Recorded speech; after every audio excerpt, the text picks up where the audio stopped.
Hey guys, Helen Hartsmith here again from the Heart of the Witch's Path YouTube channel. I hope you're having a good day. I for sure am.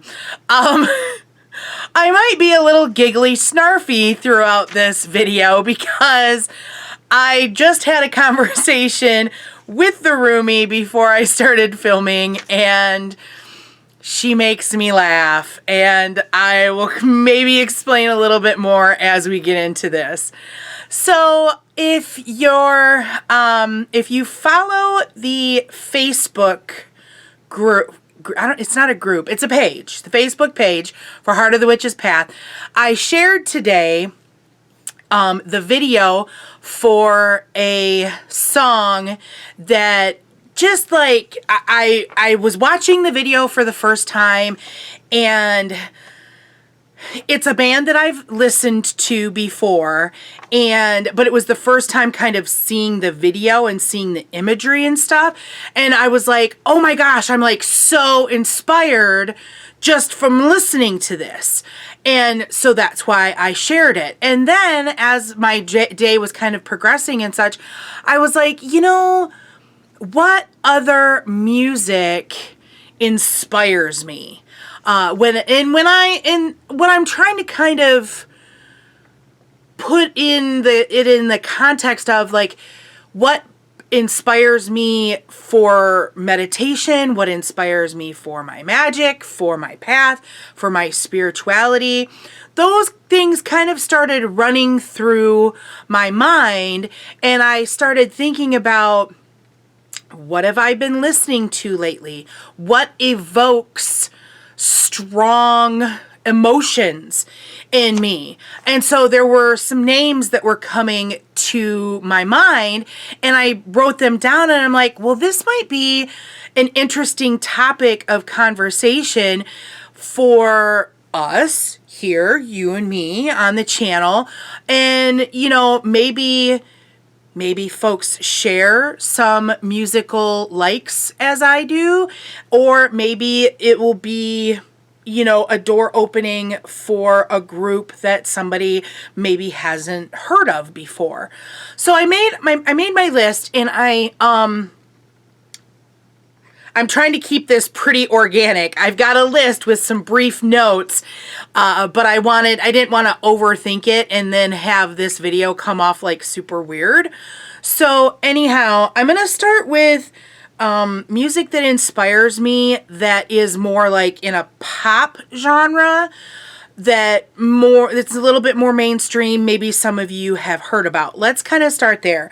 And I think I'm going to start with a woman that maybe like the last person that you would think that I would be into. I don't know. I mean, it holds, anyhow. The woman is Selena Quintanilla. And for those of you who might not know who Selena is, Selena was a Tejano singer that she's actually a year older than I am, and she was killed in 1995 by the president of her fan club, Yolanda Saldivar. And there was a really popular movie that was done like in 97 with Jennifer Lopez starring, and there's a new series that has recently been released to Netflix called Selena the Series. And Selena holds a super special place in my heart. And I didn't think I was going to get choked up, but let's try to make through this, okay?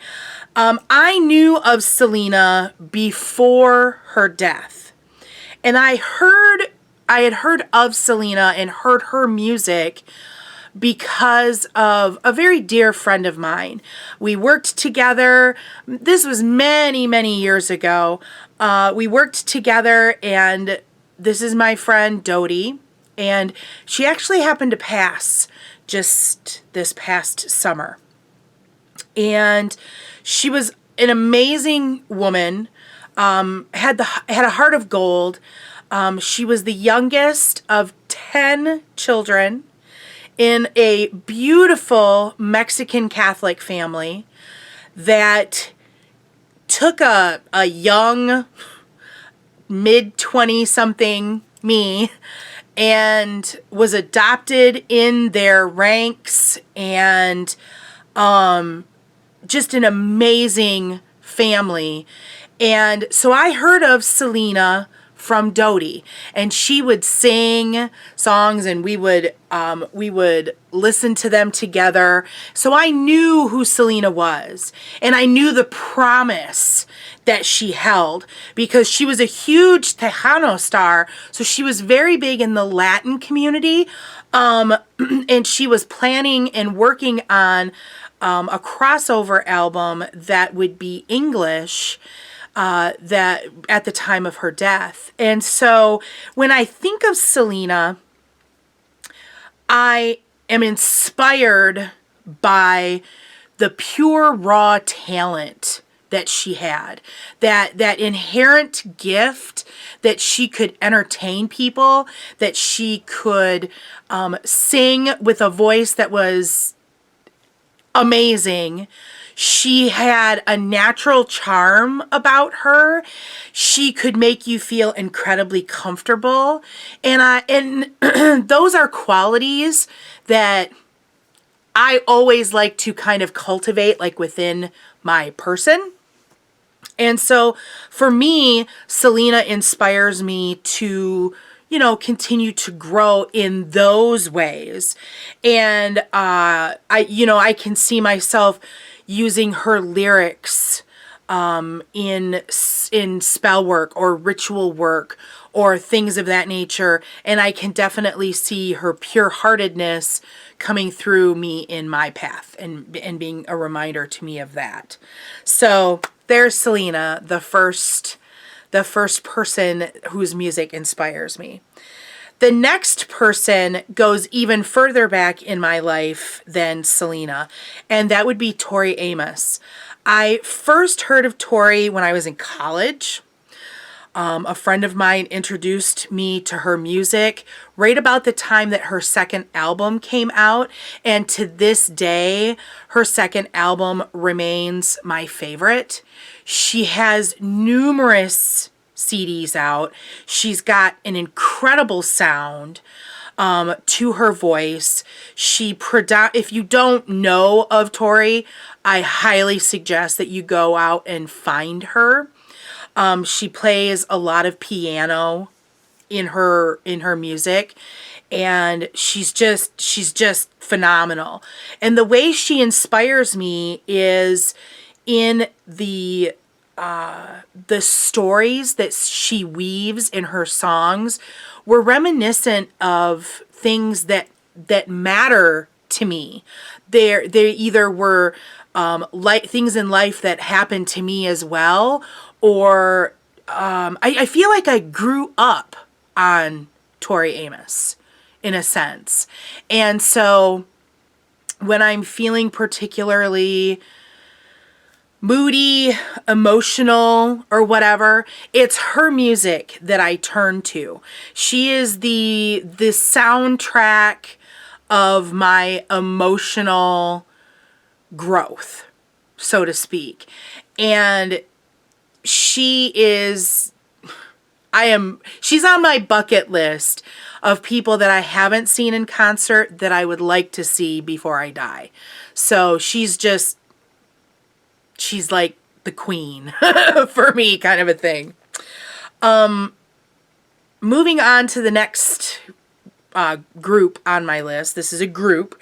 We're into the group section now. And that's Depeche Mode. Depeche Mode is another band that I was introduced to in college. Where I grew up, it was a farming community.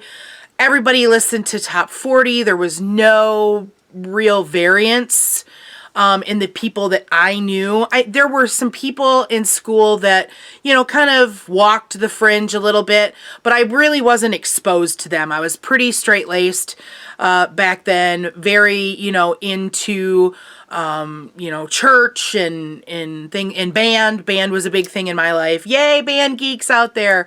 So anyhow, when I came into contact with Depeche Mode, it was in college, and I was introduced by some friends that, knew obviously Depeche Mode and other groups like the Dead Milkmen and things like that. And so for me, Depeche Mode they're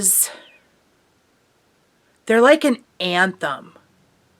They're empowering for me in a way that is really raw, maybe borders on vain, even just a little bit, because the lead singer of Depeche Mode, I've seen Depeche Mode in concert numerous times, and Dave Gahan is their lead singer. And even now, because I've seen them in concert recently. Obviously not this year, but maybe it was last summer, maybe the summer before that, I don't know. But Dave still struts around that stage like he's 20 something. And so there's a little bit of vanity, I guess some might consider, in that, but I guess it's more of a self-confidence. And their music, their lyrics also is another thing that I feel like I kind of grew up in, because they talked about like relevant happenings of the day, relevant news of the day, and were very empowering. And so I look to them almost as another pull me out of a bad mood, but they're like one of my favorite bands. Like, I have a channel on my Pandora that's primarily them, but other bands like them from the 80s and such. And that's like my go-to music when I want to listen to music. That's, if I'm doing housework or something along those lines and I want to listen to music and I want to sing, then it's Depeche Mode that I go to. And so they're like a good worn-in pair of jeans for me. And so it's home. They inspire me to just kind of take a minute and remember who I am and what I want in life, kind of a thing. So that is Depeche Mode, and that is awesomeness for me. The next, this is more of a CD. So I've talked a little bit on this channel about how I spent 10 years doing community theater here in the town where I live. And I was very involved with this group. Not only did I act, but I also did costumes. I served on committees. I was an usher. There was no place of that building that did not see me, kind of a thing. And so when I left that group, I had a lot of really negative feelings that I needed to separate myself from, because it wasn't healthy for my well-being, my mental well-being, my emotional well-being. And so it was just something that I needed to do for myself to step away and not do that, not be there anymore. And so as a result of my stepping away from theater, I really disliked theater. I wasn't interested in going to theater, because we did, my group of friends that I had at the time, a lot of us were involved in the community theater. We went to shows there. We went to regional theater. I haven't been to Broadway to see shows, but some of my friends had, and things like that. And so I wasn't interested in doing that anymore. I wasn't interested in live theater at all. That's just kind of how deep my negative emotions kind of went. And so this show and this soundtrack brought me back to theater and brought me back in a way that made me okay with theater again. And it inspired me to be comfortable again in going to shows. And this show is Hamilton. The amazingness that is Lin-Manuel Miranda is, I can't put it into words what this show did for my mental clarity. I mean, it was inspiring for me personally, but the content of the show is inspiring as well, because it looks at our American history and it puts it in a style of music that speaks to a young generation and spoke to this person who might be considered of the older generation or medium-aged generation. But it was also inspiring because of the fact that the cast wasn't your traditional skin tone that one might expect to see when talking about the founding fathers. And I liked that. I thought that it was brilliant, and it really inspired me just to kind of, in a creative way, that I love. And the emotions in it, I still cannot listen to the end of that show without tearing up. And I've listened to that show hundreds, if not thousands of times. And I've seen the show. Not only have I seen the show, the actual original cast that's on Disney Plus, which if you have Disney Plus and haven't seen Hamilton, you should probably turn me off right now and go watch Hamilton. But I've also seen it live, not with the original cast, but with a traveling cast. And it's fantastic. It is refreshing. It is a work of art.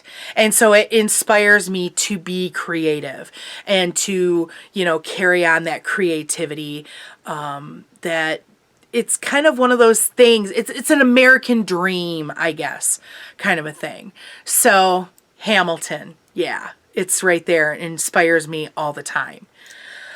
So the remainder of the bands that I wanted to talk about that inspire me, they fall into a category, some categories that are kind of new for me, and I'm exploring them as I'm exploring more and more into what being a Norse pagan looks like and feels like and acts like and things. And so the classification of music, or the genre of music that these bands fall into, are considered neo-folk, Nordic folk, dark wave, and folk metal, which were some really interesting genre names that when I was looking into stuff so that I, knew what I was kind of talking about with this video, I read those and I was like, okay, that's cool.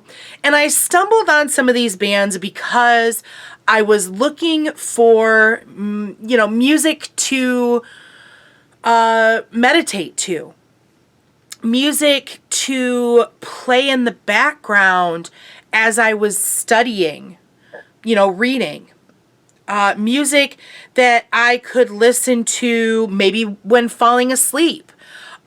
Music that I wanted in the background as I was cleaning my sacred space, or any number of those magical type activities. So I stumbled across, I don't even know who probably Wardruna is who I heard of first. So Wardruna, and that's the band, the video that I posted today, was a Wardruna song. And Wardruna is a 3-member band out of Norway. And they've got 4 or 5 albums out, it looks like. And it fills that Norse vibe that I want when looking for music. It does have lyrics. It is not in English, so for me, not knowing what is being said helps in being able to use it for meditation music, perhaps, or use it for studying because I'm not being distracted by the lyrics. They're probably one of my favorites, too, in this genre that I've been exploring a little bit. So Wardruna, I really, really like. I also really like Danheim, and I hope that I'm pronouncing these names correctly. I'm sure if I'm not, somebody will let me know, right? Danheim it looks like it's a single person. And I didn't write down who his name is, but he's from Denmark. And the same kind of thing. There is lyrics to at least most of the songs. I don't know if it's all of them. And Danheim has a number of CDs out as well. But it's in Danish, I'm going to guess, since he's from Denmark.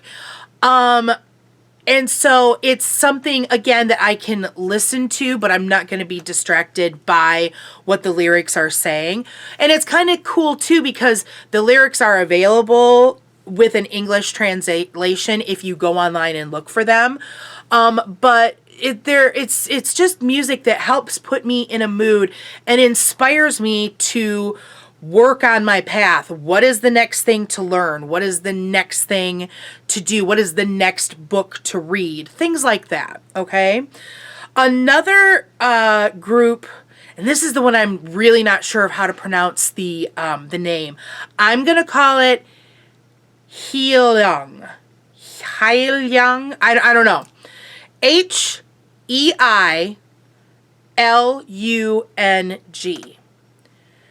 This group is friggin' awesome.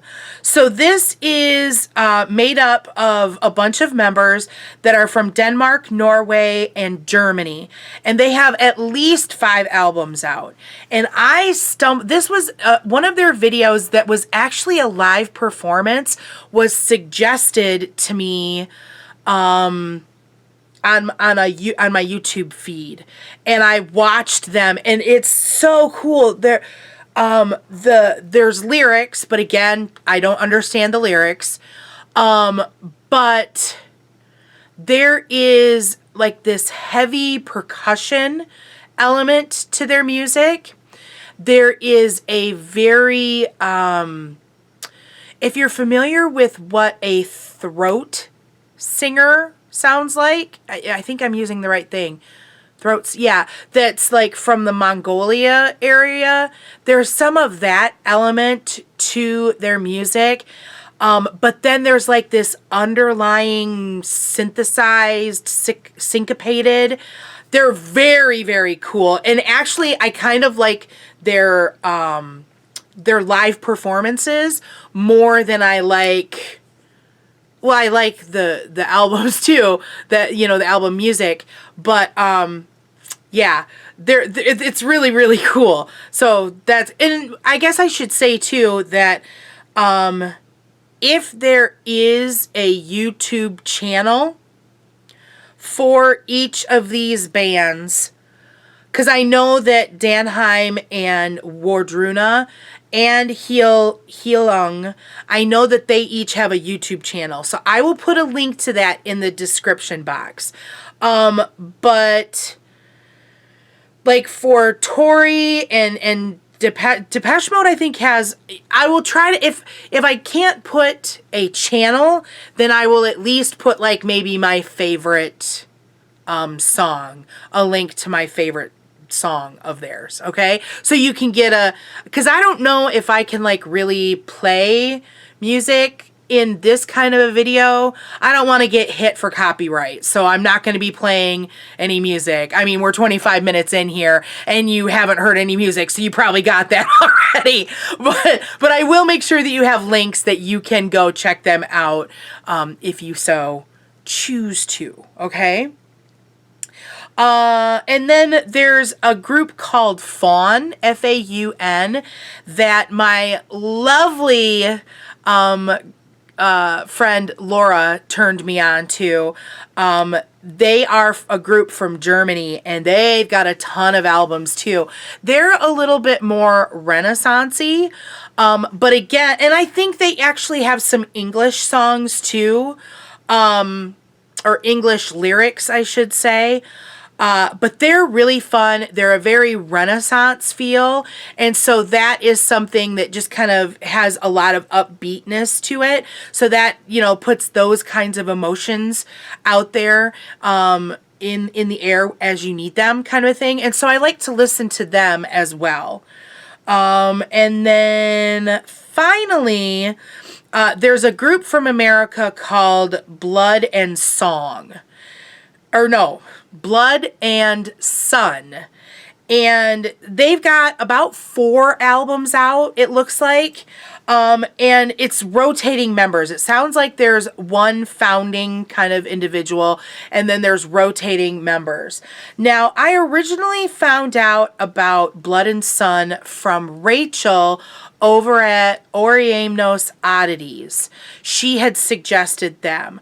And it's another Nordic sounding group, but the lyrics are in English. And so that's kind of a nice thing to just kind of have that, you know, if you want to have some English with that Norse neo folk sound kind of thing. So there's the folks. That's the music that inspires me. And hopefully I've kind of talked about how and why it inspires me. And I hope that this was an interesting video. I was inspired to make this video because of that video that I watched today. So hopefully if you liked it or learned something from it, give it a thumbs up. I don't know that I would do a lot of videos on this kind of subject matter. Kathy and I have a top 10 that we've kind of been playing around with about witchy music. So something like that might be in the pipeline sooner, later, who knows. But I don't see myself doing a lot of talking about music unless there's a need to. So if you liked it, then let me know. If you want me to share more music that I'm interested in, then I would be happy to share. I don't know. I don't know. We'll see. So if you liked it, thumbs up. If you haven't done so already, hit that subscribe button. Come back, see lots of videos, get notified, something along those lines. Lots of links in the description box for social media like Facebook and Instagram, so be sure to check that out. If you have any ideas for videos that you would like me to consider, feel free to put those in the comments or email me at heartofthewitchespath@yahoo.com. If you like any of these bands, I want to know, so let me know in the comments. That's going to be it for now. Thank you for watching, and thanks for taking the time to walk the path for a little while with me. Until next time, blessed be.